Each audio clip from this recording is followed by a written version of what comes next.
techniques and Olympic strokes. Holding water, so much you will know about dolphin kicks, flip turns, dives, and how to find an awesome coach. Hosted by Brian Welter and Tyler Kearns. Holding water is where competitive swimming is learned.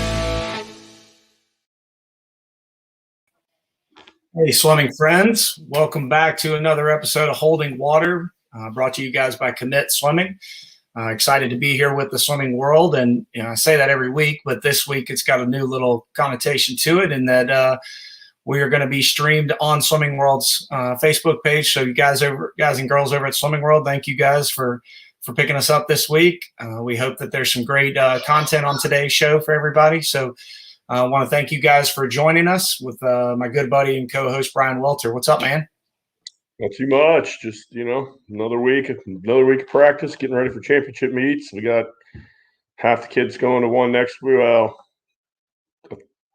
40% of the kids going to one next week, 40% going to one a week after, and then a group going to tags a couple weeks after that. So just trying to get ready for all those things. It's tough too. But yeah, that's pretty much all we got going on. Swimmer Joe, go Chiefs. What are you talking about? Bucks.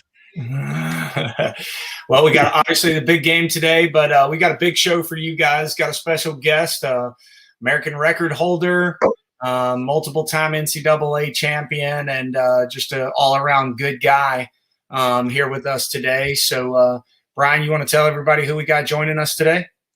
Yeah, we got a guy. I met him a couple of years ago. He came and did our banquet, spoke to us, and I actually coached Steve Mateer, who was on here a couple of weeks ago. Coached him up as an age grouper, so I've gotten to know him pretty well. Will Licon, welcome on, man. How's it going? Thanks for having me. What's up, Will? Thanks for coming on, man. No problem. So, Will, part of this show is we're an age group show. We're trying to provide content for age group swim coaches and athletes out there. So, we just appreciate you joining us to kind of talk through your swimming experience and share some information with people. So thanks for taking time out of your weekend, man. No, of course. Again, I appreciate y'all letting me do this, and just always love chatting about everything going on through my career. That's cool. Well, guys, for those of you who are out there, just want to remind everybody we are brought to you guys by Commit Swimming. Commit Swimming software helps swim coaches manage their team's training and performance. Commit is trusted by swim teams of high school, college, elite training centers, and club teams, as well as NCAA teams all around the country and all around the world in 89 different countries, in fact.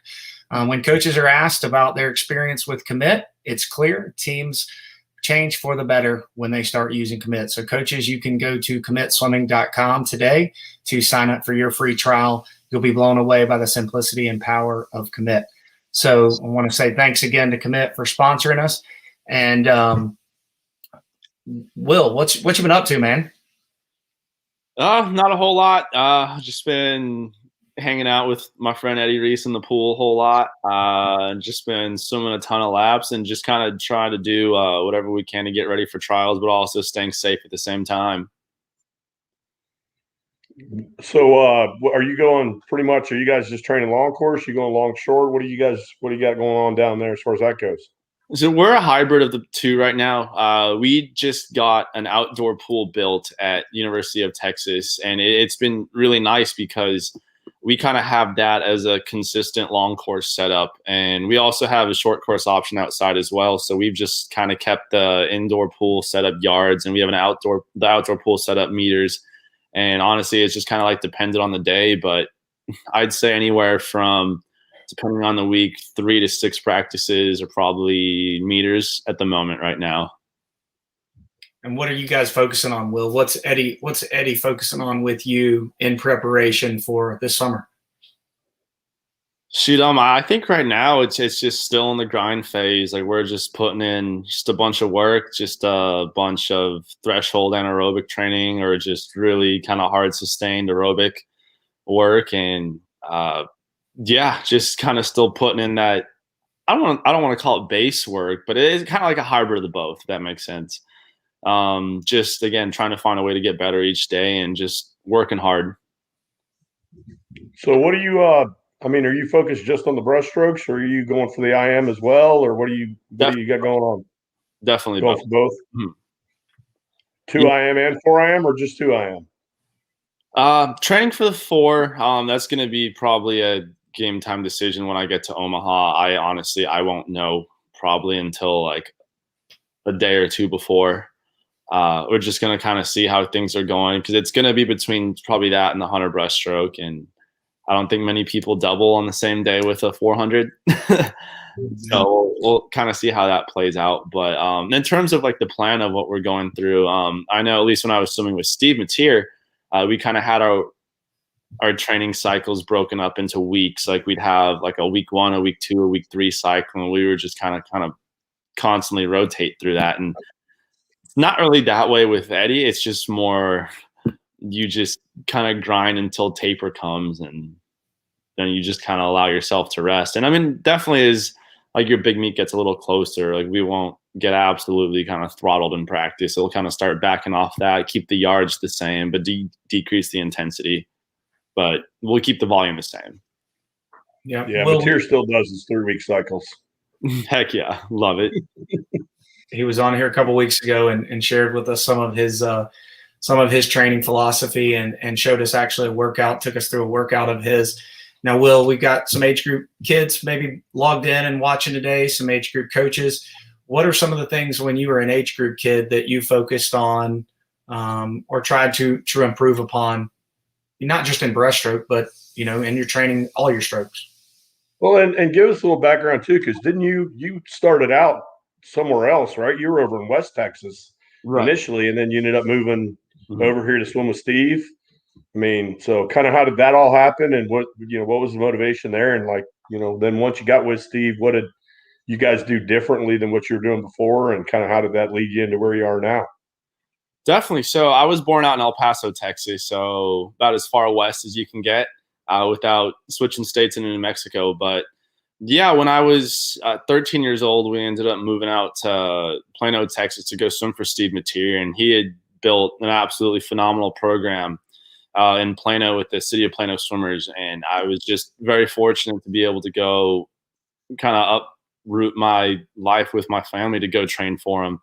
And he just taught me so much. And it was just more so on just, I didn't really realize I could push myself to the level of training that he did with his guys every single day. And just kind of learning how to adapt to that it was a shock to the system at first. I mean, when I first got there, I think he had one of the best training groups in the whole country. I mean, we were second at junior nationals a couple of years, and with less than half the amount of swimmers that the team who won, I think it was SwimMac at the time, I think had over double the amount of people we had. So it was just a very kind of like close-knit, tight group, but everyone there was just super, I guess, really fast. And I'd never really been surrounded by guys like that in practice before. So they just completely beat me down every single day. But I learned so much from that, and that I could handle it, and just being able to stick with them in practice every day just gives you so much confidence, leading up to those meets like junior nationals, sectionals, and whatnot. So that was a really good experience. And I mean, the way he trained us, it's not too different than how Eddie kind of runs his workouts. How many times did you hear, "Hey, Bubba, you're a lot tougher than that"? Oh man, probably more than most other sayings, I would say. Yeah, he definitely expects a level of toughness, doesn't he? No, definitely, and it's helped me so much as I've progressed through my swimming career. And again, like I would not have had the success I've had or be where I am today without that. So then you get to swim, you're swimming with Steve, you're training with Steve, and then you start, I mean, you were pretty good already, right? When you were over in El Paso, that's kind of why you made the decision. And then when you got to him, did you take off even more? And that's when you became like, national level and started looking at it, or was that later on, or how did that go for you? Sort of, how did you go from high school to college? No, for sure. I had a bunch of success kind of in the little region level. When I had a pretty good like 10-year-old year, but I mean, at the end of the day, like it doesn't really mean a whole lot in the grand scheme of things, like to where I'm at now. But I had a bunch of success kind of within the state level and mostly within kind of like my city. And then, the older you get, kids grow and mature, and just so many things change once you hit your teenage years. And just in order to kind of take that next step and progress to being able to compete at the junior national level, we ended up moving there. And then again, it was super humbling. Like, I get there and I'm kind of used to being the guy at practice and having a couple people who can kind of stick with me and push me. But I had never really been one to kind of get absolutely destroyed day in and day out by almost everybody I'm swimming with. So again, it was a culture shock, but I think attributed to so much success later down the line. Because again, I had won at the state level, I had won at the city level, but I never really competed on the national junior level. And my first experience going there was kind of the same way. Like I went in and I just got absolutely murked by everyone. But you got to start somewhere. Like I tell people all the time, like I'm not someone who's had kind of continued success my whole career. It's not like I haven't experienced downs. Like more so than ups. And I've never been the most dominant guy by any means. I feel like I've just kind of progressed and worked my way to certain levels. And one thing, I guess I'll change my topic a little bit to someone who I respect tremendously is Ryan Murphy, because I don't know if I've heard of any individual, like not even Michael Phelps at such a young age was just so dominant, but was just able to continue that dominance every single year starting from 10 years old. It's basically impossible to do that. And just kind of seeing how he's conducted himself the whole way through that, it's just been so impressive. You said 10 years old. What's funny is when he was 9, I had a kid beat him for high point in Daytona. But so Will, my kid was 10, but my kid was 10 and he was only 9, but still, I'm going to take it. There we go. So Will talked a little bit about, maybe some struggles at some point in your career. How have you evolved as an athlete since, maybe you moved to Cops and swam there and then on to Texas? What are some of the things that you've learned that you feel like are really important for age group kids to start putting into their skill set? Well, I think, and the other on top of that is, some of the obstacles you face that have at the time been incredibly difficult, but then looking back, it's actually made you a better person and made you a better swimmer and made you able to to handle other things moving forward in swimming and in life. Yeah, honestly, the biggest thing I tell people is trust and listen to your coaches. Like, trust the process and listen to your coaches. They're your coach for a reason. I know a lot of the times coaches will kind of say things to their swimmers, especially when you're just in a rough patch and they're just some days you're going to show up to practice and you just don't want to do what you're going to do. And it's really easy to kind of have a negative attitude going through a lot of kind of like the process when you're growing up, but you just have to know that, your coach is your coach for a reason. Their only job is to help get you better. And even on the days where things are tough, like if you can just completely buy into your coach and your coach's plan that they have for you and the whole group, it's not going to be like success isn't really something that you're just going to see 3 days after having like a good little couple stretches of practice. And it's just consistency day in and day out over and over and over and over again. And if you can just keep that consistency going as long as possible, that's when you notice results. It's not you're going to go in and just have a kick butt workout and then think everything's going to change the next day. That's not really how things work. So coming out of you came out of trials last time. How did the process go from last trials to this trials to not this trials? So you know what I'm saying? Like you're supposed to have trials last year, then you don't have trials. Now you got to go another year. You're already a post-grad pro who, had to make a decision last Olympic trials whether you were going to keep doing this for 4 more years. Now it's turned into 5 more years. Like, right. How that all evolved for you, and how have you kind of kept your chin up through all this and been able to stay focused and on the path? Yeah, I think you just have to realize that everyone's going through the same thing. It's not really affecting one person a whole lot more than another. except for probably some of the older veterans who just, you're already in your 30s and just each year is just another year kind of going forward. Or if you have a bunch of life plans outside swimming that you were kind of planning to pursue start of the 2021 year. Like I know a couple people had med school plans, but they had to put all that on hold, your grad school plans. But, just knowing that it's something that it's not really just affecting swimmers, it's affecting everyone around the entire world. And you kind of have to prioritize one, just doing your part to stay safe and make sure you're staying safe for the sake of those around you too. So just realizing, I think, with something that's going on right now, it's almost like there's a bigger picture than just swimming that's happening right now. And I think it's been hard for some people to balance both, but you just have to realize it's kind of like our calling right now, just to make sure that this virus and pandemic kind of goes away, but you're also doing your part to keep you safe and the people you're around. And especially if you still live with your family, you have older members in the house, so your safety is also their safety and vice versa. Yeah. So Will, you're at the point in your career, like Brian said, you're a post grad. You've done this for a while, and you have a pretty good feel for, what makes you ready to go and ready to race. And you were kind enough to send us a set, and we have a feature that we do on the show weekly called the main set. And basically, what happens is a coach usually or an athlete will take us through something that helps them. So we have a true set that Will sent us that he does. And we just want to, Will, if you'll take everybody through that, we're going to pop it up on the screen right now.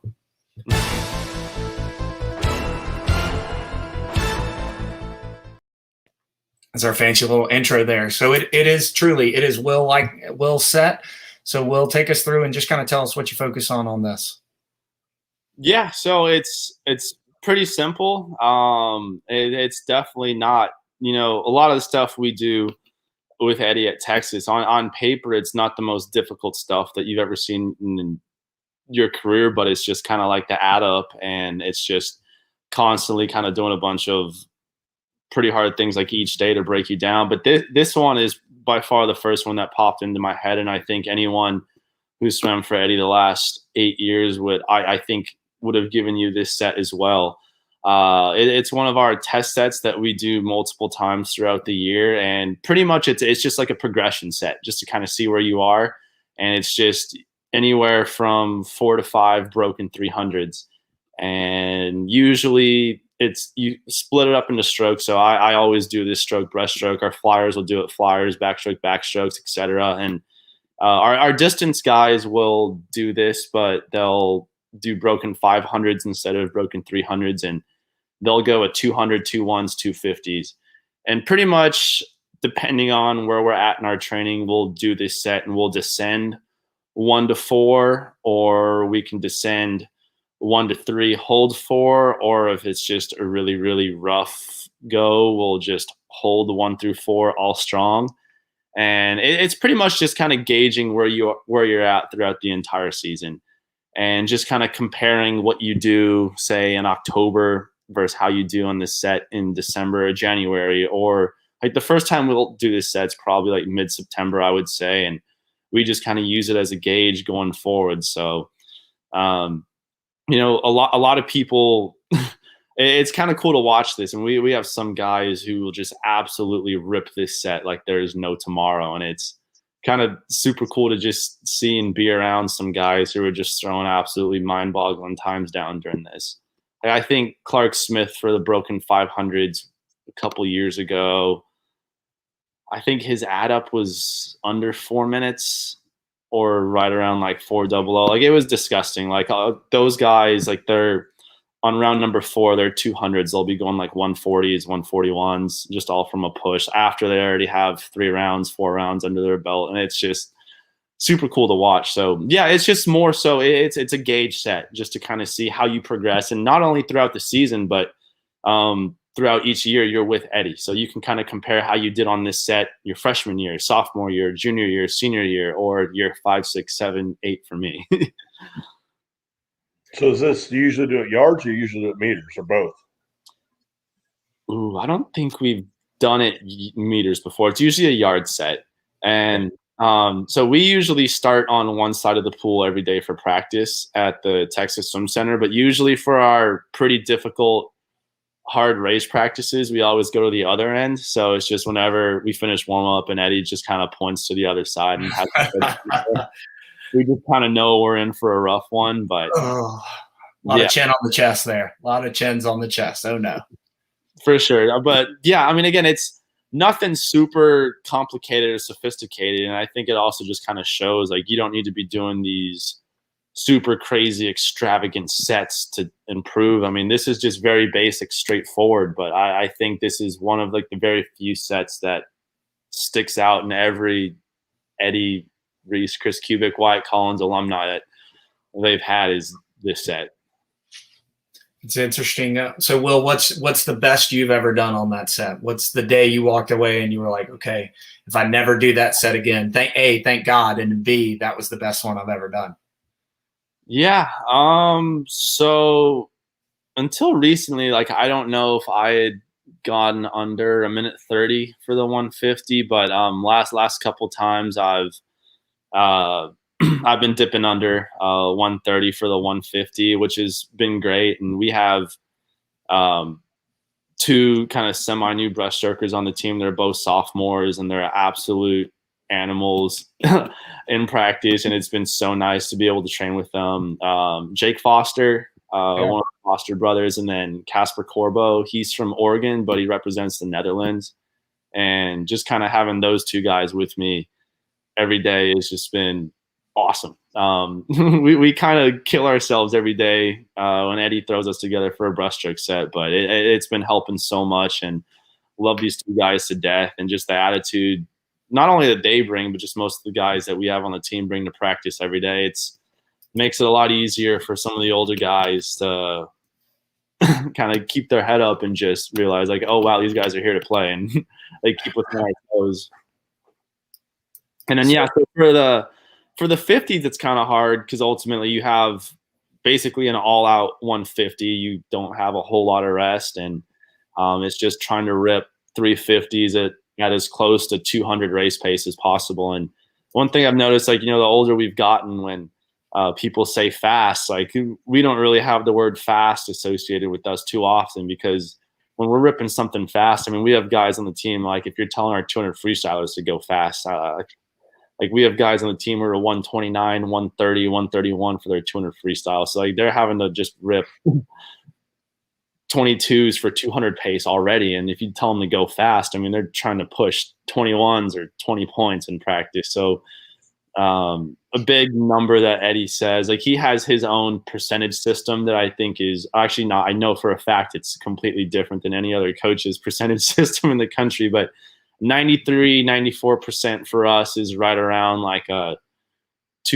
good, nice, strong 200 pace effort. So if we're ripping 93% for, let's say, repeat 100 freestyles, it'll probably be 53s to 54s. And once we hit 95, 96, that's when pretty much most guys, I don't think, are going slower than 50 seconds for 100 freestyles. Probably not seeing a lot of that at our practices, huh, Brian? No, I don't see too much of that. Not maybe on 75s. Yeah. Well, tell us a little bit, and want to say thank you real quick to Commit Swimming for giving us the opportunity to do this. For those of you guys out there, commitswimming.com, you can go check their website out for a free trial with their workout management software. We believe it's the best one on the market, and then also to Swimming World for putting this out there to the greater swimming community today. So Will, we're streaming live. Yeah. Yep. We got a good group on right now. Will, tell us a little bit how your breaststroke has maybe evolved over time, like maybe from when you started with Steve to where you are now. What are the focal points for you and how they changed?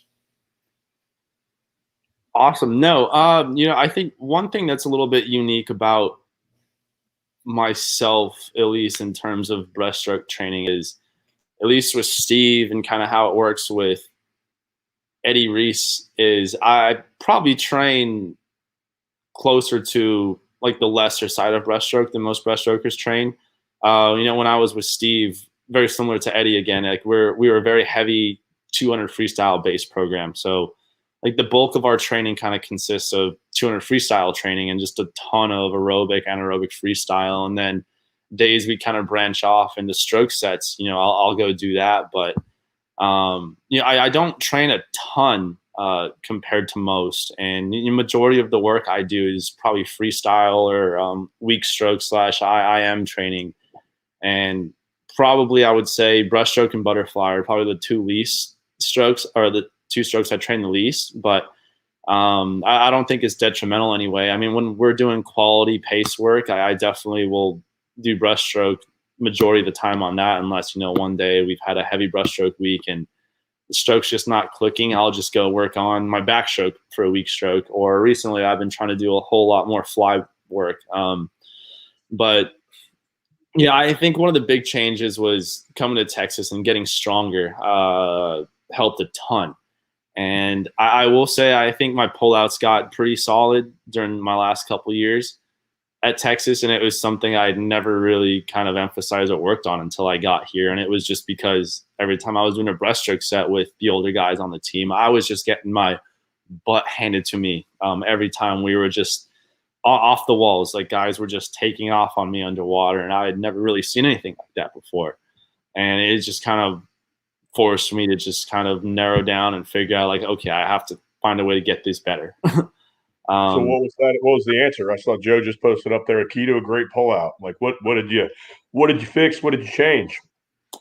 So one of the biggest positions was body line. I think you can be as strong as you want, but if you're not set up in the right body position, you can pull as hard as you want underwater, and you're not going to go nearly as far as you want to, or as much as the effort you're putting in. So it's just kind of tinkering with that right body line and just nailing your turn and pushing off in that right kind of hydrodynamic streamlined position. And a lot of it too is just timing of the pullout. A lot of people like to rush their pullouts underwater.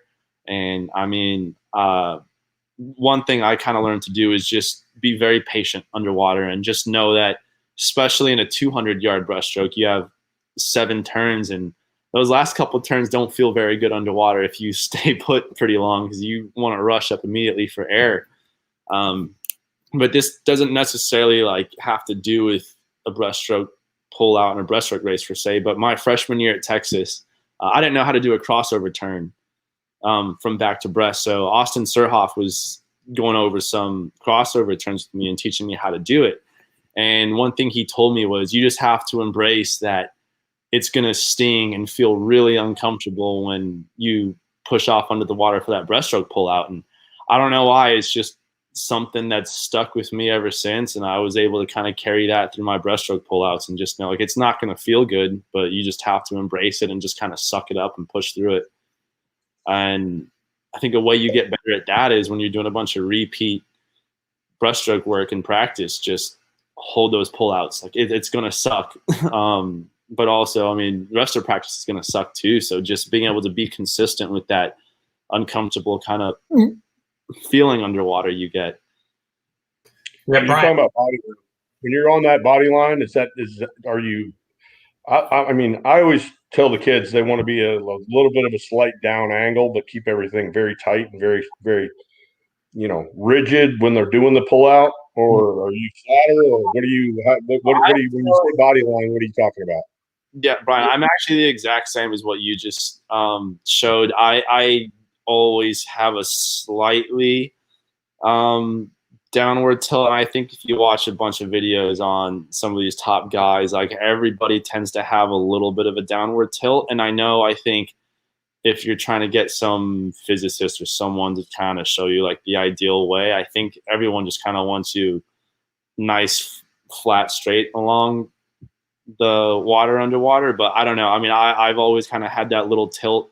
I think most people do. I know one thing I struggle with a little bit is I kind of let my head dip a little too far beneath my streamline. But other than that, yeah, I would say a little bit of a downward tilt helps personally. And I think it's just evident on video with some of the top guys in the world. I mean, if you watch Shiminovich, if you watch Petey, if you watch Cortez, Fink, Wilson, all those guys, I think, just have a little slightly downward tilt angle to their pullout. Yeah, I'm not saying that's Right. Don't blast me for saying it. It's just what I've done. I've noticed. I mean, that's what I teach. So you and I are in the same ballpark. Yeah, no, and I think you guys are both right on, and ultimately it's about what's best for you, each individual athlete, and what works best for them coming off that wall. One of the things, Will, I wanted to ask you about, something that I've really tried to work with my age groupers is, once you get through the body line and you're coming through the breakout, is that position from when you've gone through your pull and your hands are by your side, keeping the elbows pinned and keeping the hands close to your body. Is that something that you guys have tinkered with? Because I found a lot of kids want to raise the shoulders up and open the elbows up really wide and just create this big plow through the water, which almost stops them as that they're recovering the hands up to the front of the stroke. So we're really trying to bury those elbows in and keep them narrow to the body. No, definitely. And you're spot on with that as well. And I mean, end of the day, the goal is you want to create the smallest body profile you have in the water. And by flaring out your elbows, it's just ultimately just causing a whole lot more drag, and you're just opening up and just widening your profile versus keeping everything kind of narrow and tucked. You have a much lower profile in the water, and I think you just slow down a whole lot less when you're going through the water. And at the end of the day, that's what you want. It's whoever slows down the least. Brian, when you're bringing your hands up here, are you thinking about at the same time as those hands are coming through, driving that kick and driving those hands forward into the front of that streamline as you're finishing that kick? Or do you wait a little bit on that? Or what? How does the timing of that work for you? Can you repeat that one more time?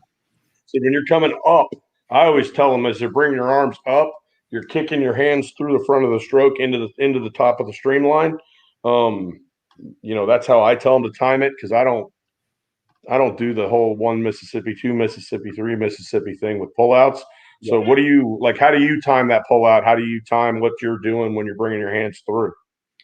Yeah, so I think I've done it so much to where, I just kind of go by feel, and I can just kind of sense like each point in the pullout where you start slowing down, and it's just right before you kind of hit that big deceleration phase, I think, is when I kind of switch to each portion of the pullout. And especially coming up, I was actually working with a couple of our guys yesterday at the end of practice doing this, and myself. It's something I'm trying to work on too. It's just really kind of being aggressive through this little last part of the pullout and hitting that streamline position with a nice strong kick at the end. That way you start that first breaststroke stroke with a little bit of extra momentum and velocity going into it, rather than, let's say you're going, just for example, 0.5 meters per second. If you can get closer to like 0.8, 0.9 meters per second into that first stroke, it's going to make that first stroke getting the top speed a whole lot easier.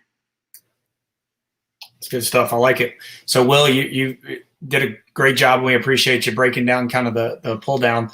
What are some of your keys for breaststroke once you're on the surface? What are you thinking of? Because I've noticed just through pictures and stuff, there's a really good recovery position from your hands as you're going through that recovery phase during your breaststroke. Is that something you've been intentional about, or is that something that's happened naturally for you? I think, looking back on it, at least that part of the stroke, I think is kind of something I've always done. But I mean, the biggest thing I just try and work on when I'm doing breaststroke is trying to stay on top of the water as best as possible. And it's super simple, but I think you ask a lot of people in my shoes, I think things we tend to work on the most are just these little tiny basic things that add up. Like me, I always want to feel my butt on top of the water. I want to feel like a nice cool breeze just kind of blowing against it, and that's just keeping my hips up. It's something simple like that. And like mid-season, what a lot of people struggle with is they just kind of ride a little low in the water, and I just feel like my behind's completely submerged, and those are the days where things are a little extra hard. And I know when things are clicking well, like every time I'm fully extended on my stroke, I just want to feel that cool natural breeze kind of blowing against it, because that means my hips are high. It's almost like you're swimming downhill, versus if your hips are underwater, it kind of feels like you're having to swim uphill the whole time, and it just makes things so much harder than it needs to be. But that's also, putting a suit on helps a whole lot with that too, because it kind of gives you that little bit of a natural levitation and just lets you ride on top of the surface a little better. So, Brian, you've had some good success with age group kids. Breaststroke, what are some of the key things you talk about when they're swimming breaststroke or when teaching a stroke?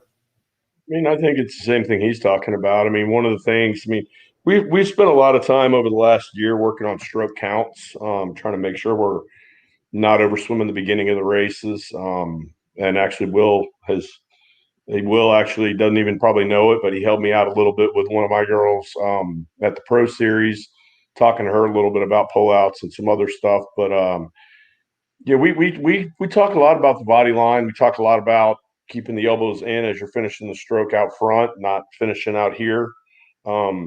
Just trying to stay in as good a line on the surface as you can, and as good a line going forward as you can. And keeping the hips up. I think keeping the hips up is huge. I mean, the higher you can keep the hips up and keep the kick under the water generating power, the better off you are. So I think, those are kind of the things we focus on. But yeah, that's kind of where we're at. I mean, breaststroke's so weird because you can watch it. I mean, and Will knows, like, you can watch 8 people in nationals and they all swim completely different. And it's like, as a coach, what you got to use some judgment when it comes to figuring out how to get the kid to do what the kid's doing based on what their skill set is already. Because like Petey's breaststroke is different. I mean, like Rebecca Sony was a great example. I mean, Rebecca Sony had the flattest, weirdest breaststroke, but it worked for her because the pieces all fit together so perfectly. But then we went through this generation of coaches where everybody tried to teach everybody how to swim like Sony, and you just can't do it. Like that's what worked for her. And, so I think it's kind of a weird stroke when it comes to, as a coach, you have to adjust to what the kids, where their strengths lie. I mean, I always use Amanda Beard and Rebecca Sony as my 2 examples of completely different breaststrokers who had an incredible amount of success, Right. I mean, but Beard was all the way up out of the water with that big, wide sweeping kick. Sony was super flat. Everything was very tight and very, in a line, but they both were, ridiculous.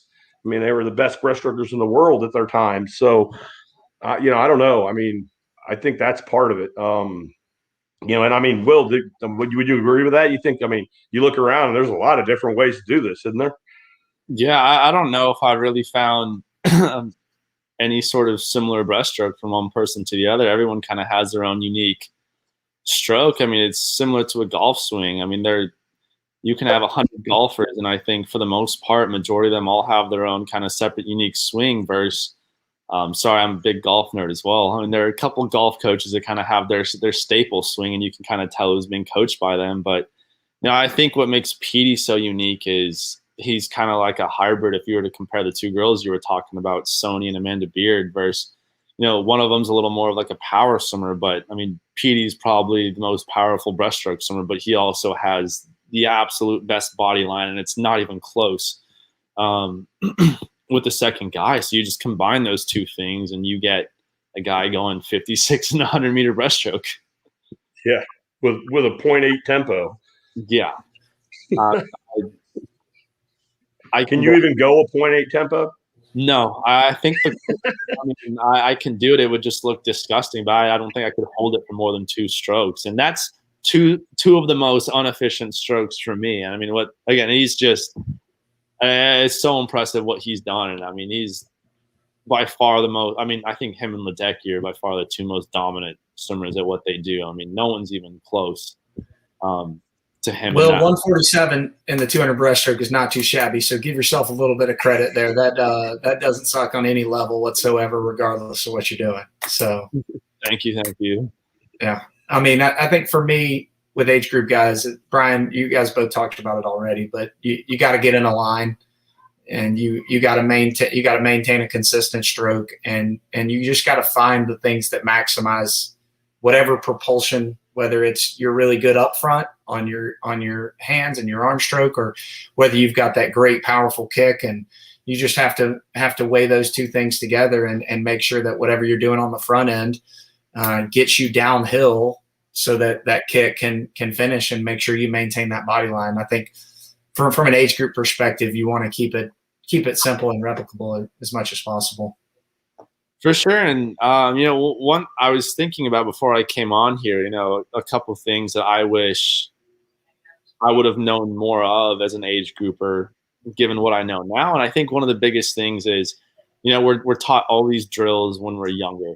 But I think majority of these kids don't really fully understand the purpose of these drills. I think a lot of kids do these drills and know kind of like a basis of what they do, but I don't think they fully kind of understand like how this drill is getting me better. And I think if you can kind of fully ingrain some of these drills and just tell these kids, this is what you're supposed to feel, this is how this is supposed to help, and then mixing these drills with swimming, but have them focus truly on that one part of the swim portion of what that drill is supposed to help with.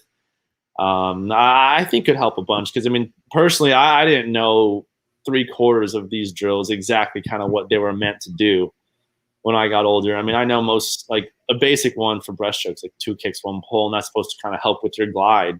But the older I get, it's probably one of my favorite drills to do, and I warm up for a race. But I use it just to kind of feel everything out front, but also holding my glide position a lot longer, but also just trying to maintain my hip position the whole time I do it. And it's kind of very easy to kind of do that 2 kicks, 1 pull, dive underwater and just kind of do that. But that's not really realistic to how it's going to be when you're racing. So if you can kind of do that drill and just kind of try and maintain a perfect body position for those 2 or 3 kicks, if you do 3 kicks instead of 2, I think that's a key. And another drill I love to do is just breaststroke with a dolphin kick. And that's just purely on hip position for me. So when I'm lunging forward, I'm trying to shoot somewhat as straight on the water as I can, but that dolphin kick kind of helps pop my hips up. And it's just, I think ultimately all these things I'm saying is just all hip position and just how important that is. And yeah, again, for me, it's just really fully understanding how these drills are supposed to help you. And, a lot of these kids, especially the younger they are, their attention spans but if you can just kind of touch on these drills, I feel I can just really let them know like how it's supposed to help. And maybe just, I don't know, quiz them like here or there, like what's this supposed to do? Like what part of the stroke are you supposed to feel it on? At least that's just with me. I could have just been maybe zoning out too much when I was a little. No, and I think a lot of people are guilty of doing too many different drills where you can't really ever get to a point of mastering that drill. I tell my kids all the time, and it's, well, you do some drills. I've seen workouts. You do some drills, but you stick with 2 or 3. They're just consistent, and you do those drills over and over. Ad nauseum.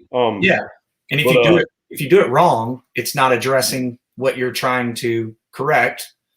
So, I tell mine, if you do the drill 99% correctly, it's 100% wrong, because you're that 1% could be the thing that's missing what you're trying to get the benefit from that drill. And that's probably an overstatement of whether it's right or wrong or not. But, we try to make sure that you understand. And Brian, go ahead. What were you going to say? So, Will, one of the things that we've been doing, this will help you with getting down to that PD tempo. Maybe, I don't know, what season's not over yet, so I'll let you know if it works. But we've been going so with breaststroke, we've been going a lot of breaststroke, and we've been doing it with backstroke as well with spin drill. But we've been going like 4 strokes breaststroke with a free kick, and then transitioning into a good fast breaststroke tempo on 25s. So we'll go 4 strokes with free kick, really just trying to drive the tempo with the arms as much as we can, and then trying to transition into a good fast breaststroke with tempo, trying to carry that tempo for a 25. So we've been playing with that a lot. We've been doing that quite a bit. I'm interested to see how it goes. And we've been doing the same thing, which I kind of stole from Eddie, is the spin drill, where you're going 5 to 6 strokes of backstroke spin drill, and then gradually putting your head back and trying to maintain that tempo the rest of the way. Does that make sense? Yeah. So we've been actually, instead of breaking it into a 25 breaststroke with free kick or a 25 backstroke spin drill or whatever, we've been trying to transition that drill into the stroke within that lap. Yeah, no, love that. I'll give that a go this week. So that's kind of that's what we've been playing with. I don't know if it's going to work or not. Like I said, we just started doing it this season. Actually, we just started doing it about 2 months ago. I usually transition into I'll do a lot of distance per stroke type stuff, and distance per stroke type drills, like 2 kick, 1 pull, 3 kick, 1 pull, 3-second glide, stuff like that early on in the season. And then as I get closer to the end, I try to transition into more like tempo based, where we need to be. And then with breaststroke, we'll also include the stroke count. So we want the tempo to be where we want it to be, but we also want to maintain the distance per stroke and the stroke count. So that's kind of how we transition our season when we go through. So far, it's worked all right. We'll see how it goes this season, but yeah. So, anyways, yeah. Let me know how that goes if you try it out. Let me know what you think, because it's definitely. It seems to have helped our kids be able to maintain. We seem to be swimming faster breaststroke in practice than we would if we just swam breaststroke. Does that make sense? I feel like too often times breaststroke, especially for non-breaststrokers, breaststroke becomes rest stroke, and they use it as a recovery time. And that's what I'm trying to prevent, because I don't think that helps anybody, whether you're a good breaststroker or a bad breaststroker. I don't think it helps just to swim slow breaststroke. And I think too often times we see that in age group practice. What do you think, Tyler? Yeah, you know my rule about slow breaststroke kick. It's not it's not something that we do. I don't know that there's I guess when you're teaching it very at the young age, then yes, but I think we got Mark jumping in here. He might even root. He's not going to root for the Chiefs. There's no way he's rooting. No way the Raiders fan is rooting for the Chiefs today. Hey, he's a Raider, man. They're in the same division. He's got to root for the division. No, God, that's that SEC talk right there. Good gracious, get out of here with that garbage. So, well, you know all about that. You know that SEC fans hate everybody else in the SEC until the SEC is playing in a big game, right? Well, as big of a swim fan as I am, it's probably third or fourth on my list in terms of overall sports that I follow. So, yeah, no, I love SEC football culture. I thrive on it. I wish everybody was like that. I think they're the pinnacle of what they do. And yeah, no, I love it for sure. I actually last 2 years, in addition to this year, I've been a Bama football game every year. I mean, COVID kind of prevented that this year, but no, I love it. Coolest atmosphere by far. I mean, don't get me wrong, I love my Horns to death, but I went to the Bama LSU game last year, and that was just, I don't know if you call it the peak. I mean, well, what was riding on that game too was pretty heavy. So. Phenomenal, and I got to go to an Iron Bowl the year before, and that was kind of like the first time I just really realized like just what true passion is in sports. And I just love how much everyone hates each other in that too. I think I love it. I mean, I feel that way with OU. I don't think people hate them enough.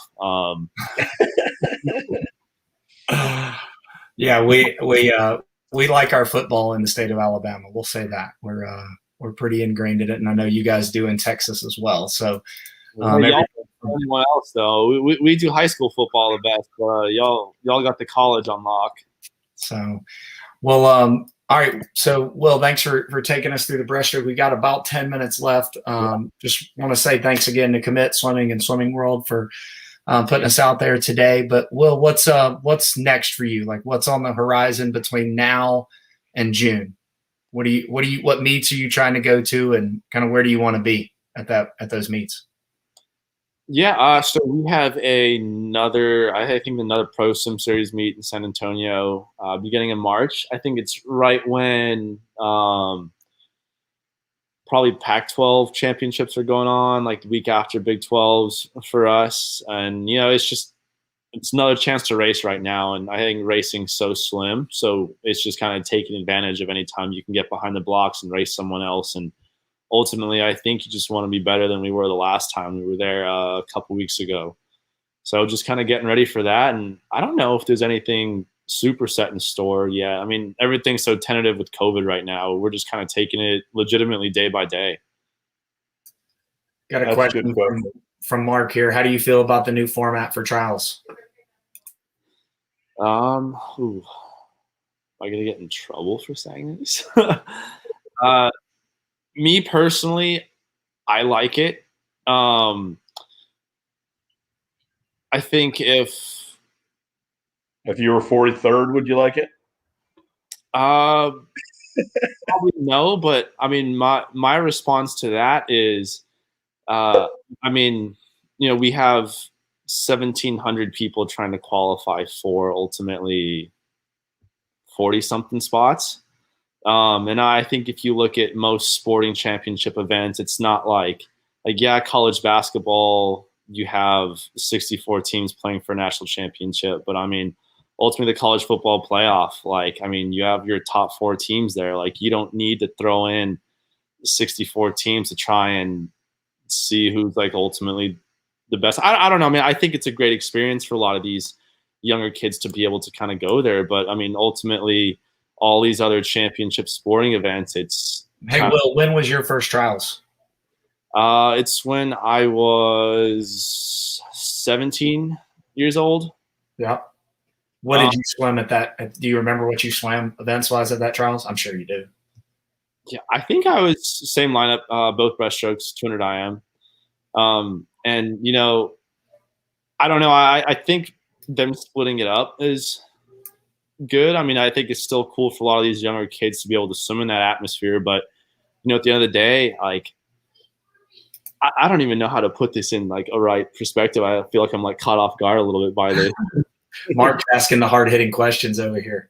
Yeah, but it's just like, okay, if you take the Masters for say, like, I mean, majority of these sporting events for these huge things, I mean, the average age of all these people are going to be mid-late 20s. And I don't know. I'm just trying to think of like how to put this. I think it ultimately just comes down to this is a great topic. I just want to make sure I'm not getting in trouble for saying this, but it's just kind of like you don't have a bunch of 14, 15-year-olds competing in the Masters, U.S. Open for golf. You have like a couple. I think it can be reserved for like a select few, but I just see 1,700 people trying to qualify for ultimately just and so to kind of help you out there, Will, I think that if you look at the numbers, I think the statistics that I heard was maybe Morgan Scroggy is like the lowest seed ever to make a top 8 final, and she was like 42nd coming in. And I think the highest seed or the lowest seed ever to actually make the team, I want to say, was 33rd. So I mean, if you're outside of the top 50, it becomes about getting a t-shirt, right? Like, I mean, it becomes a little bit more about getting a t-shirt than selecting the team, I think, at that point. And it's not for any reason. Look, they would have done it before if they wanted to do it this way. They would have made this change. But ultimately, I think it just comes down to the limitations that we can operate under and feel like we can keep everybody safe that's going to go represent our country a month later. I think historically we have done this, though, as a country. I think, was it 84 or 80 where we sped the trial times up and we only had 35, 40 kids in every event? I mean, it was one of those trials back in the year, either 80 or 84 or 88. They sped the times up significantly, and we only had 3 or 4 heats in every event. There wasn't 1,700 people at the meet.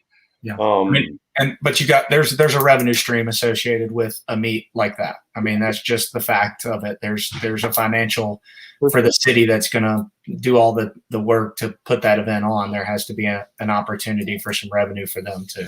I completely understand that point as well, and especially in a sport where we don't really have that coming in a whole lot. But it's something where, say you have like getting back to like college football or something, they're definitely top kids in high school coming out, these 5-star recruits that I guarantee you are going to be that even in high school could play over some of these kids who are starting at some of these other schools. But they're still in high school. Like it's not their chance to it's not their time to be on this scene yet. And if that makes sense. It does. For sure. I think everybody knows what you're saying with that. And it's, unfortunately it's been a really crappy last year and a half for everybody, and everybody's in a situation. Some people haven't even had a chance to race yet. So I think we're all pretty fortunate. And I know you guys in Texas are doing some racing, and we're doing some racing here in Alabama and in our LSC. So, but Will, we wish you the best. I know you got some meets coming up. So, we want to say thanks for joining us today. Brian, anything else that you can think of?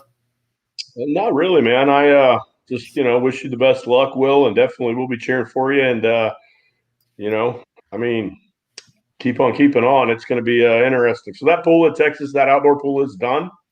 Yeah, done. I think we finished in August, early September. It's awesome. Y'all get a chance. I mean, hopefully, first meet there. I just can't wait for everyone to see it. It's phenomenal. It's like it's an L shape. So we have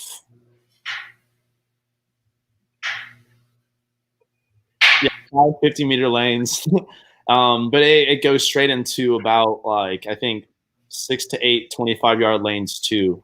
There's just like the end long course lane on one wall, like the middle part of it opens up into a little 25-yard segment.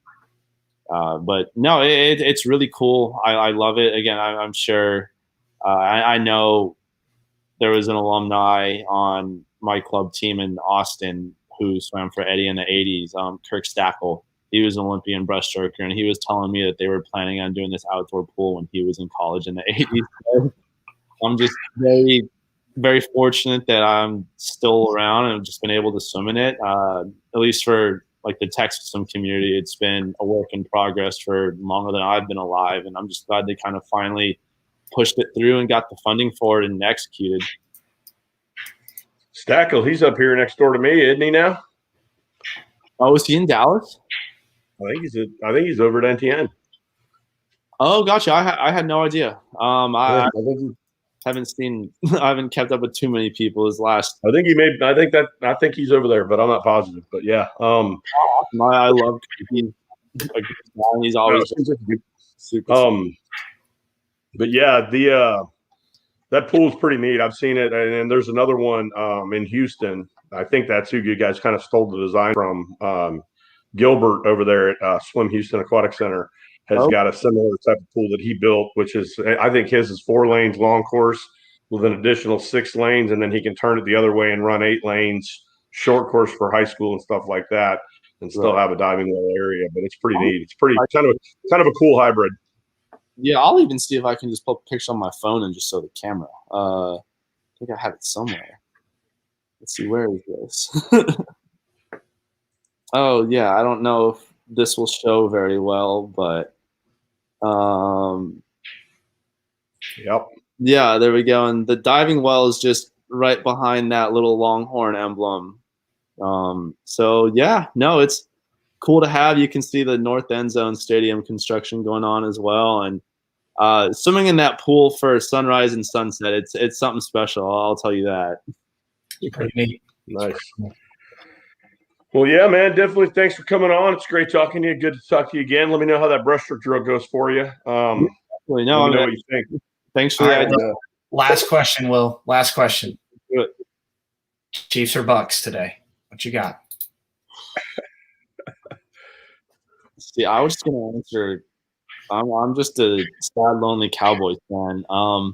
But I just can't bet against Tom Brady. I think on paper, in any matchup you throw on paper, it's going to say Chiefs. But I mean, yeah, I definitely got to go with the GOAT. I think he can just find a way to get it done. I'm not really a fan of kind of either team, but I think the Bucks D line is going to go kind of disrupt the Chiefs O line. Maybe thought around Patrick a little bit. I'm not a huge Texas Tech fan either, but I'm just joking. I respect Mahomes so much and what he does, and I think the dude's the second coming of great quarterbacks. But I don't know, Brady behind the ball in the Super Bowl, it's kind of too hard to go against. And I think even outside that, the Phoenix Open final round's going on right now. One of my good friends from Texas is in the final pairing with Spieth, and we got 2 Longhorns doing some work, so hoping they can kind of close out a good last 18 holes. It's good stuff. How about y'all? Well, I guess we got Chiefs and Bucks. I guess I guess it makes sense from Florida. How about sport? I'm a little torn because my dad and my brother are both huge Bucks fans. I've been to probably more Bucks games than I've been to total NFL games combined. So but I was born in Kansas City, so Okay. I never imagined that the Chiefs and the Bucks could ever play in the Super Bowl back when the Bucks couldn't win a football game. So it was never a problem. And now that both teams are pretty good, I'm like, okay, what do I do here? Because when I was growing up, it was never an issue. By week 7, the Bucks were always eliminated from the playoffs because they were 0-7. All right, guys. Well, y'all have everybody out there. Thanks for tuning in today. We hope you guys got something to work with. And Brian, we'll be off next week. Next 2 weeks, right?